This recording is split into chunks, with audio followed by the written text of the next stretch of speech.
Hi, and welcome back to Astronomy and Photography. I'm Peter Parker, and I hope you'll enjoy another unboxing as part of my journal of astronomy and astrophotography.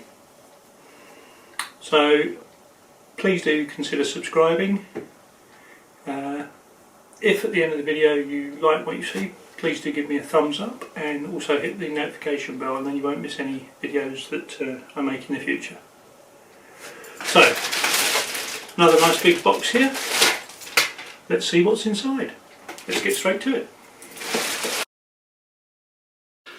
So it's a Starwave 50mm Finderscope, bought from Altair Astro. It's the non-rotating helical focus version, which is ideal if you have a guide camera you want to put on there. Got the 1.25 inch end for the eyepiece, and there's also a thread there for various adapters and things.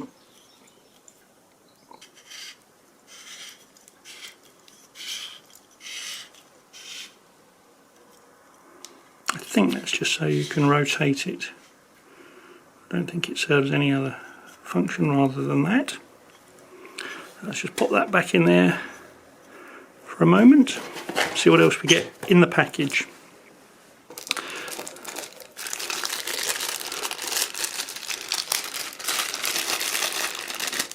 So in the package we also get this adapter piece, which has got the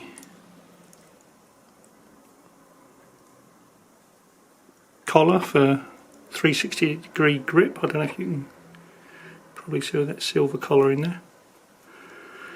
So that goes on, and that can be used for mounting various cameras and things.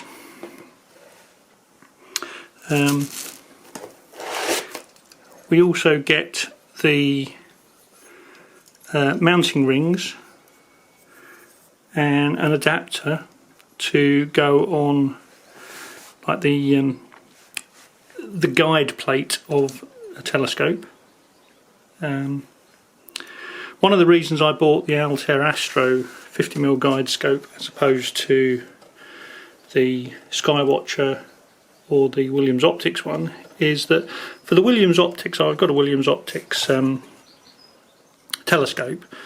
The 50mm guide scope was almost the same price for Williams Optics, but you don't get the ability to mount it other than with the mounting rings that are on the telescope. So this gives you added flexibility should you need to mount it any other way. And the other thing you don't get with the Williams Optics, I don't think, is the eyepiece.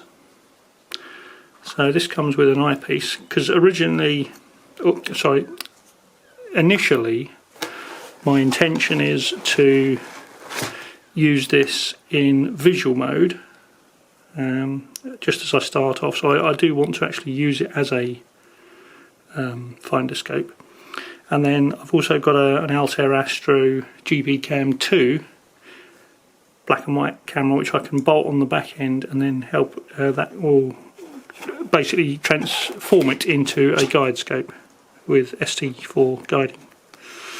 So you get a nice eyepiece with this, and what's more, it's an illuminated eyepiece. So it's all these little tiny extra bits that you get from Altair Astro, all built into the price, which for some of the other manufacturers it all starts to get slightly more expensive. So please, I'll put the links to the Altair Astro website below, obviously. Let's just close that for a second, and then you'll be able to see what you're getting for your money. So you can either get the basic scope without the eyepiece and illuminated illumination for the same price as you get the kit with the illumination. So I don't know if you'll be able to see that. Leave the front cap on so you can see, but hopefully you'll be able to see that there is actually a little tiny red light in there. Let's see if we can get there.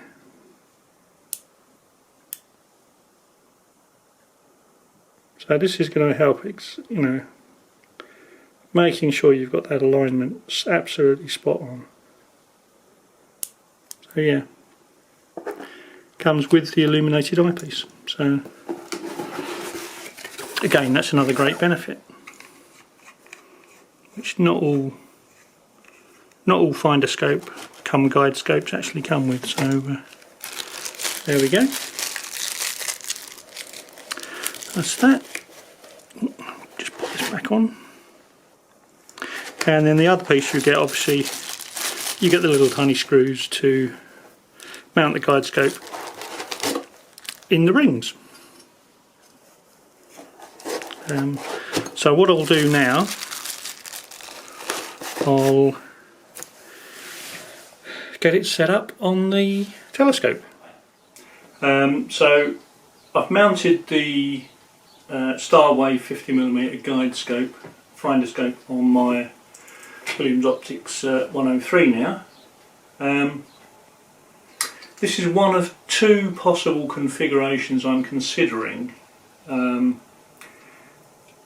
reposition the camera and we'll have a little fly around of how it is set up, and then I'll reconfigure it into the second possible configuration,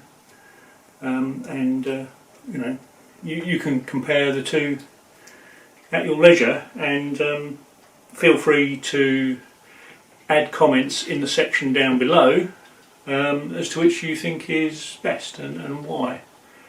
So this is using the supplied Williams Optics guide rings, and in the second configuration I'll use the supplied Altair Astro standoff and guide rings.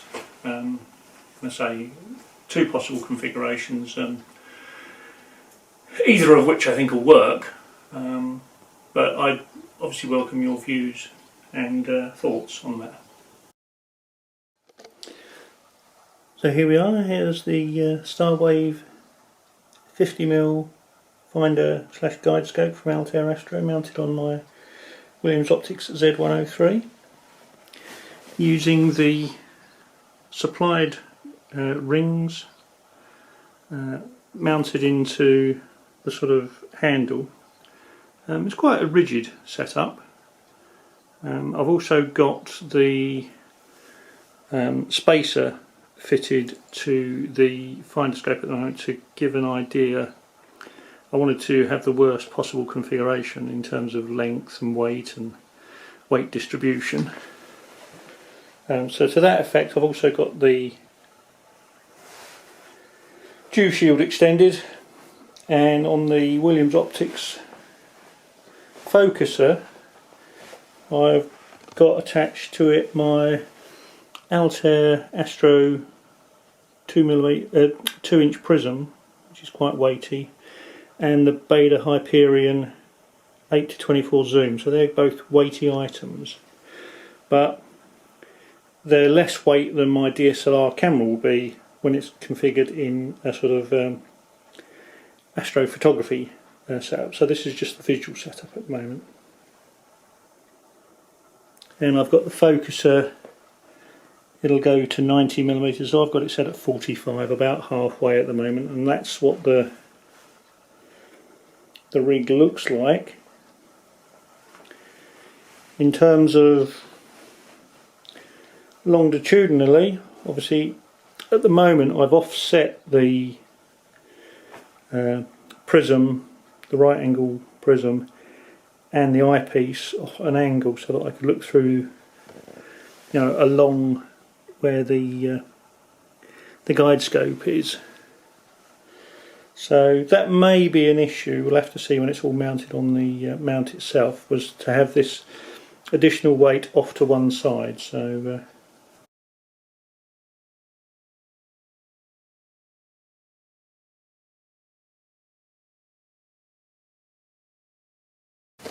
it all gets quite tight when focusing. That's the locking screw gets quite tight there to the Williams Optics handle. So you have to be very careful in where you're mounting it to make sure these things don't foul. And the other thing is the tube locking ring, which allows the whole of this back end to rotate. That also gets quite close to the rear guide scope ring. The other thing to consider is eventually getting dew heaters on the front end here, and they'll also be quite close to that ring as well. Another thing to consider is the front back weight distribution. So if I try and act as a fulcrum with my finger here, we'll see approximately where it's balanced in this configuration. So pretty much right underneath the front guide ring is where the telescope is balanced in this setup.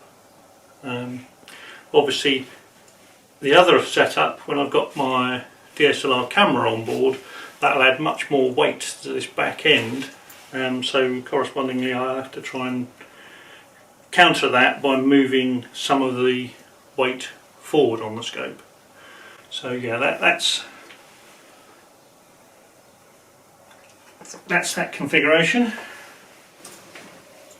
So here we are in the second of two possible configurations. This is the Altair Astro Starwave 50mm Finderscope come guide scope.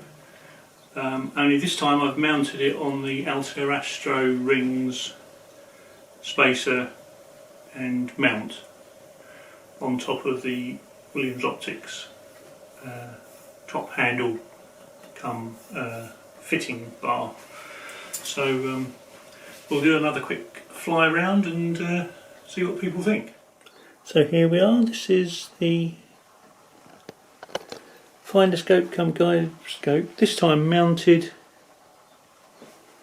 on the Altair Astro supplied bracketry. What this does, this effectively moves the centre of gravity forward slightly, and obviously being further away from the scope, the centre of mass of the whole setup is going to be slightly higher, slightly further away from the mount base plate.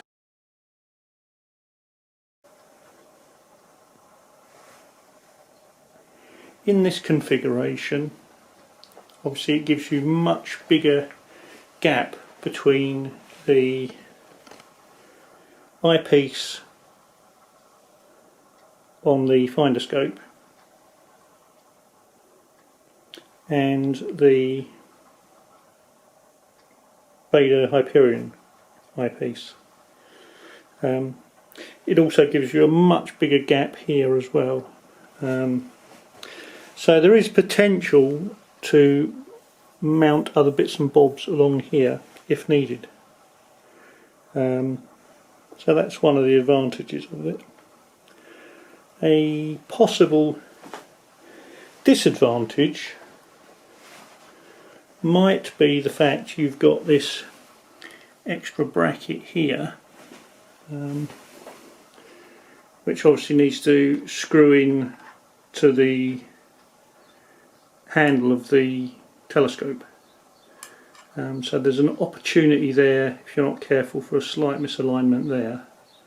But at the end of the day, you're doing all your alignment by adjusting these screws anyway to maintain the alignment longitudinally, and you'll do that by sort of making sure everything's aligned and sort of collimated before you use it anyway. So it may not be a problem, but it potentially offers an alternative configuration. So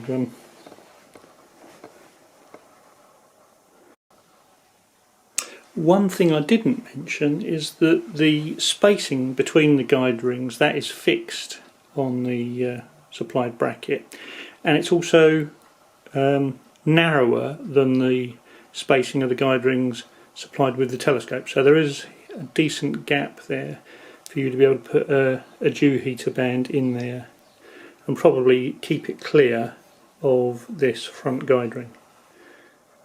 No matter where this locking screw is, I should say, it can only go so close to this rear mounting ring, whether it's this one or it's the Williams Optics one. So we'll just see what that's done to the weight of the unit in terms of centre of gravity. Not obviously, the mass will be fractionally different. There won't be a great deal of difference in mass between the two rings. Obviously you've got a solid lump of aluminium there, so that'll add a bit of mass, but yeah, we'll see where the centre of gravity is and compare it with the other one. Right, so let's just see where the thing is balanced now. My finger is where it was balanced, and you can see, yeah, there's a slight downwards motion, so the centre of gravity has shifted.